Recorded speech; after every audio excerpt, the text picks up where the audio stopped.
Bismillahirrahmanirrahim. Assalamualaikum warahmatullahi wabarakatuh dan salam sejahtera. Untuk tugasan berkumpulan subjek teori komunikasi, kumpulan kami memilih teori penyumburan. Pengenalan. Teori penyumburan ataupun cultivation theory mula diperkenalkan oleh George Gerbner dan rakan-rakannya yang menuntut di University Pennsylvania, Amerika Syarikat pada tahun 1973. Ia terhasil setelah Gerbner menjalankan penyelidikan bertajuk Cultural Indicator Project, iaitu kajian terhadap kesan televisyen kepada penonton kategori berat ataupun heavy viewer pada lewat 1960-an. Ini merupakan teori yang amat popular di dalam bidang komunikasi ketika itu sekitar tahun 1970-an dan 80-an. Ia memberi keyakinan bahawa kesan media massa lebih bersifat kumulatif atau menyeluruh dan lebih memberi kesan kepada sosial budaya berbanding individual. Andaian teori. Teori ini mengandaikan bahawa televisyen menyuburkan atau mewujudkan sudut pandangan yang tidak tepat tetapi dianggap sebagai realiti. Media atau televisyen memberi gambaran dunia yang tidak menunjukkan realiti sebenar.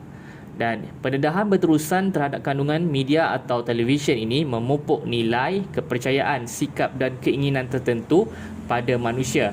Mereka yang kerap menonton televisyen lebih berprasangka buruk dan kurang mempercayai orang lain, bergantung kepada jenis kandungan yang mereka lihat. Sekiranya baik, maka ia memberi kesan baik. Sekiranya buruk, maka ia akan memberi kesan yang buruk.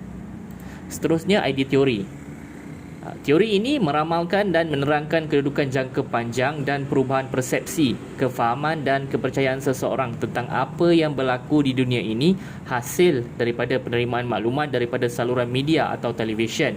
Ia merupakan proses komunikasi sehala apabila pihak yang menyampaikan maklumat saja yang dapat berkomunikasi, manakala mereka yang menerima maklumat tersebut ataupun para penonton televisyen tidak dapat memberi maklum balas terhadap maklumat yang mereka terima.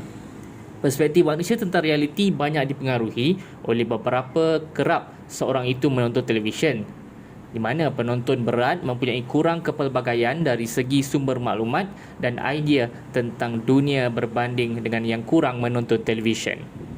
Seterusnya adalah hubungan antara teori dan realiti. Teori ini digunakan dalam pelbagai bentuk praktik komunikasi, khususnya televisyen. Penonton berat akan cenderung melihat dunia nyata seperti apa yang digambarkan dalam televisyen. Ia masih lagi bersesuaian dengan keadaan komunikasi semasa dalam konteks awam atau korporat di negara ini.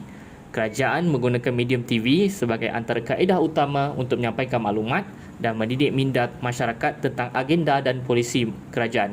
Contohnya, peranan yang dimainkan oleh Radio Television Malaysia RTM dalam menyampaikan maklumat terkini agenda polisi kerajaan secara terus kepada rakyat. Seterusnya adalah kekuatan teori.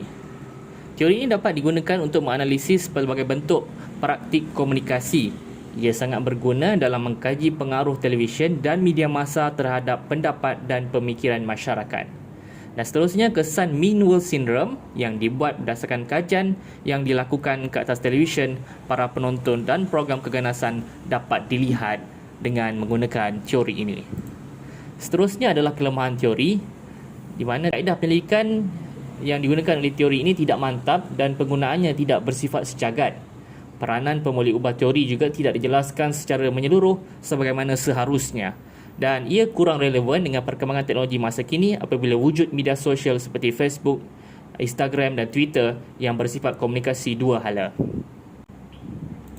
Kesimpulannya, teori ini banyak mempengaruhi bidang komunikasi, terutamanya peranan dan kesan media atau televisyen terhadap masyarakat.